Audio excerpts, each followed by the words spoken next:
Hello everyone, welcome back to my channel. अगर आपने rabies series के पार्ट 1 और पार्ट 2 नहीं देखे हैं तो उन्हें पहले ज़रूर देखिए। उन वीडियोस में हमने रेबीज़ क्या होती है और रेबीज़ वायरस बॉडी के अंदर ट्रैवल कैसे करता है ये डिटेल में समझा था। आज की इस वीडियो में हम बात करेंगे रेबीज़ के सिम्टम्स की। हम जानेंगे कि सिम्टम्स कितने स्टेजेस में डेवलप होते हैं, हाइड्रोफोबिया और एरोफोबिया क्या होते हैं और फ्यूरियस रेबीज़ और पैरालिटिक रेबीज़ में क्या डिफरेंस होता है। तो चलिए शुरू करते हैं। Clinical stages of rabies. Rabies के सिम्टम्स जनरली 3 स्टेजेस में डेवलप होते हैं: prodromal stage, acute neurological stage and coma and final stage. अब इन तीनों को एक एक करके समझते हैं। Stage 1, prodromal stage.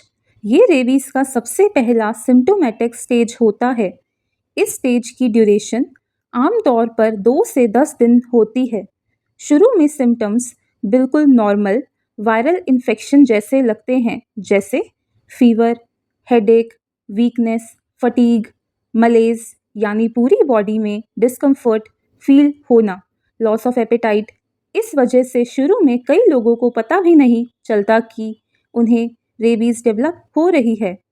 लेकिन एक सिम्टम बहुत इम्पॉर्टेंट होता है और वो है बाइट वाली जगह पर टिंगलिंग, बर्निंग, इचिंग या पेन फील होना। इससे पैराथीशिया भी कहा जाता है। ये रेबीज के एक क्लासिक और इम्पॉर्टेंट सिम्टम माना जाता है। Stage 2, acute neurological stage. जैसे ही वायरस ब्रेन को अफेक्ट करता है, पेशेंट में न्यूरोलॉजिकल सिम्टम्स डेवलप होने लगते हैं। इस स्टेज के 2 फॉर्म्स होते हैं। पहला, फ्यूरियस रेबीज। ये लगभग 80% पेशेंट्स में देखी जाती है। इसमें पेशेंट का बिहेवियर काफ़ी चेंज हो जाता है। सिम्टम्स हो सकते हैं hyper activity, aggression, anxiety, restlessness, confusion, hallucinations, excessive salivation, difficulty swallowing।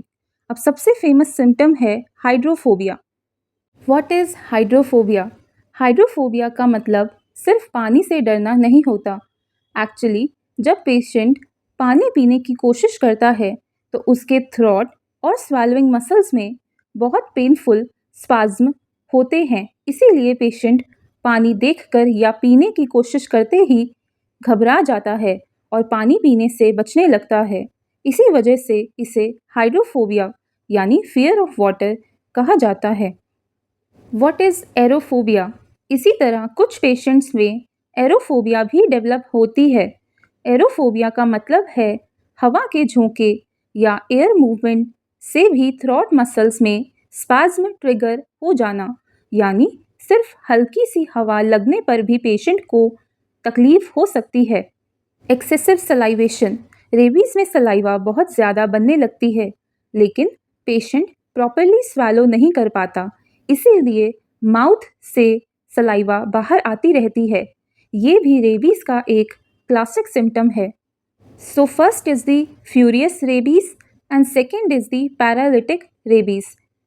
अब बात करते हैं दूसरे टाइप की, जिसे पैरालिटिक रेबीज या डम्ब रेबीज कहते हैं। ये लगभग 20% केसेस में होती है।